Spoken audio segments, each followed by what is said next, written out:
So, in part one of this, is it a series now? How many successive things do you need to have before it's a series? Anyway, in part one of this chat, I talked about how some lady got bees stuck in her eye. It's terrible and fascinating, and you should check it out. The video, I mean, not getting bees in your eye. The doctor on that case called it a world first, which is great because nobody wants that kind of thing to be common. But you know what's a heck of a lot more common than it should be? Getting bugs stuck in your ears. So let's dive into this one, shall we?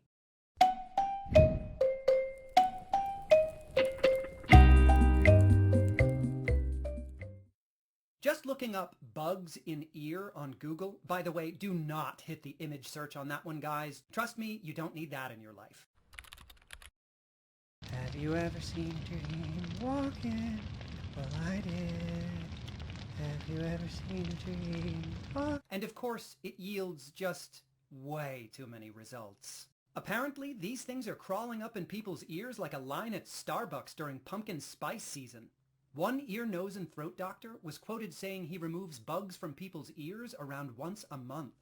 That's a lot of bugs. That's a lot of damage. Often, it's cockroaches getting stuck in an ear canal while people are sleeping, which is, yuck. Can you imagine discovering that the hard way? But pretty much all bugs retreat in the presence of other living things that are massively bigger than them, right? Even if those giants are sleeping soundly, ripe for having their ears used as some kind of disgusting wax-filled hot tub. So I'm assuming these particularly bold roaches must be stumbling in drunk off the spills from someone's liquor cabinet or something. I don't know. Regardless, the very idea of that is horrifying enough to last a lifetime. But it can get just so much worse than that, guys. Creepier and crawlier than drunk roaches, yes. Spiders. I'm talking about spiders. Because of course I'm talking about spiders.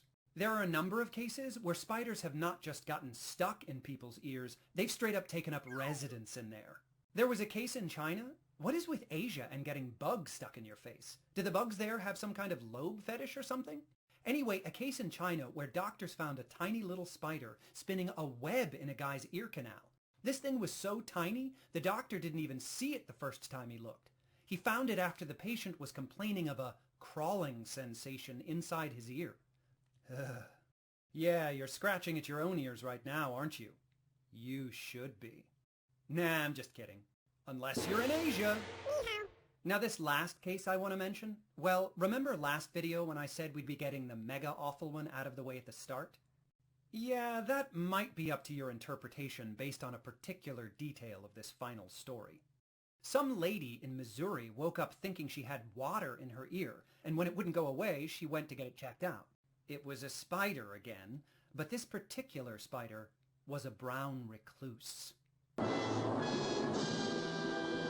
Now, in case that name doesn't ring a bell to you and immediately sends shudders up your spine, let me give you the lowdown on the brown recluse.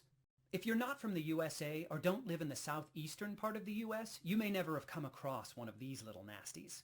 The brown recluse, also known as the fiddler spider due to the violin-like pattern on its back, is about the size of a quarter, legs and all. So I'm assuming the one that found its way into this woman's ear was either a juvenile or some kind of contortionist. They're not explicitly deadly, and their bite isn't particularly potent, with side effects like chills, fever, nausea, and headaches. But they're infamous mainly because of how awful their bite's primary effects can be. Brown recluse spiders have what's called necrotic venom.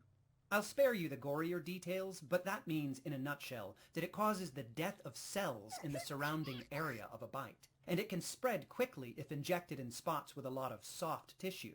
This can result in some extremely nasty cases if left untreated, and leave some gnarly scars on a person's body. I remember when I was a kid, my mother got bitten on the wrist by a brown recluse without realizing. She ended up in the hospital after passing out in the middle of a shopping mall from the effects of the bite. The doctor told her that the only reason her case didn't result in necrotic scarring was because the bite occurred on the bony part of her wrist joint, where there wasn't a lot of soft tissue for the venom to spread. Years later, there was a guy at a place I was working at who wasn't as fortunate. He was doing yard work one weekend and got bitten by a brown recluse on his, hindquarters. The venom spread fast in his case due to the large amount of soft tissue in that area. And after a lot of hospital time, he was basically, down to one butt cheek at the end of the whole affair. And it was one of those little monsters that was found inside some lady's ear. Yikes. Thankfully, she didn't get bitten, and the doctor was able to extract the beastie before it could do any real damage. But still. But, too soon. In the arms of the angel. In all these cases, the people were able to get the bugs safely extracted by a doctor. So I guess the takeaway here is, if you find yourself in that kind of situation, seek medical attention immediately. And really, when you think about it, the doctors in these situations are just as much a victim of the horror as the patient. I mean, how would you react if you had to be the one to discover something like that crawling around inside a person's head? So, kudos to the doctors for saving us from all those tiny, misguided insects. In all earnestness, though, it's important to remember that this bug in the ear thing, while definitely something that's happened way more often than I'd have hoped, is still a really uncommon occurrence on the whole. Insects are an important part of our ecosystem and deserve to be treated with understanding and respect like all creatures. Spiders in particular have gotten a bad rap, even though they serve a vital role in nature, keeping the rest of the insect population in check, so they technically help lessen the chances of something wandering into our ears. Still, I don't envy the patients or the doctors in these kinds of situations. Honestly, I have no idea how I'd handle it myself if I were in their shoes. Shh, I know just how to handle this.